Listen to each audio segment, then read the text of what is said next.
The Scandinavian island nation of Iceland celebrates its national patron Saint Thorlak Thorhallsson on December 23rd.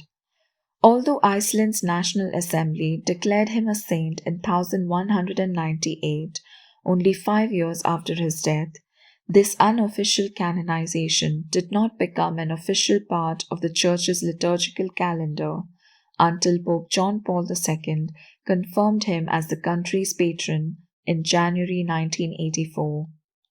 Thorlak was born in 1133, less than 2 centuries after German and Norwegian missionaries began the first effective evangelization of Iceland. The pagan nation's conversion had involved a dramatic national struggle, as many Icelanders clung fiercely to their ancestral religion, despite its customs of idol worship and infanticide. The Catholic Church in Iceland had solidly established its presence by the time of Thorlak's birth. However, it had fallen into some disarray, particularly due to local clergy disregarding the rule of clerical celibacy, selling church positions for personal gain, and engaging in other breaches of discipline.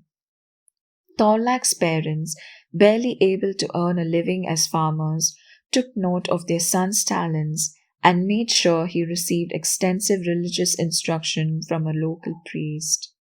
His gifts must have attracted wider notice, since Thorlak received ordination as a deacon before the age of 15 and became a priest at age 18. Afterward, he left Iceland for a period of time to study theology in France and possibly England. During this time, he committed himself to living by the monastic rule of Saint Augustine, an important part of the Western Church's tradition. This rule committed a priest not only to celibacy, but also to a life in community without personal possessions, after the manner of the apostles in the Church's earliest days.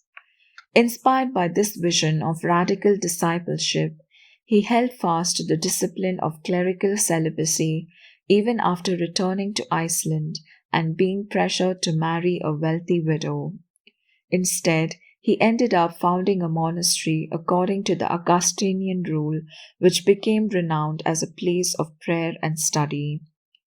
10 years after the founding of the monastery, the Norwegian Archbishop Augustin Erlendsson, another follower of the ancient Augustinian rule of life, called on Thorlak to become bishop of the Icelandic diocese of Skarholt.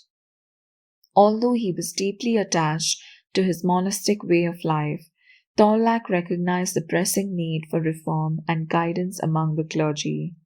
As a bishop, he was deeply dedicated to implementing the reforms of the Western Church that Pope Gregory VII had begun during the past century, which envisioned not only a strict discipline of clerical celibacy, but also the independence of the Church against intrusion by secular authorities.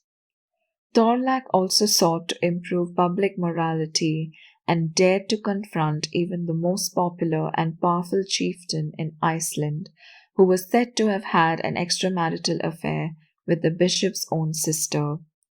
Understandably, he often longed to put aside these kinds of burdens and return to the monastic life.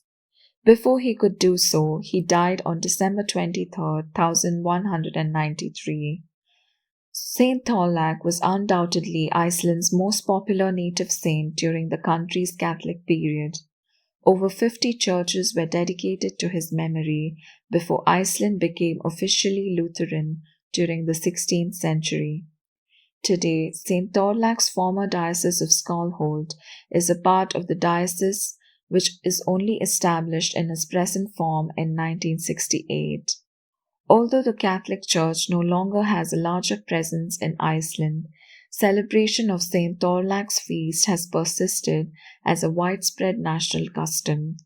Icelanders celebrate on December 23rd as the final day of preparation before Christmas and have maintained the custom of gathering to eat cured fish. Having heard about the life of this inspiring saint, let us place our petitions before him today and all together say, Saint Thorlak Thorhallsson, Pray for us.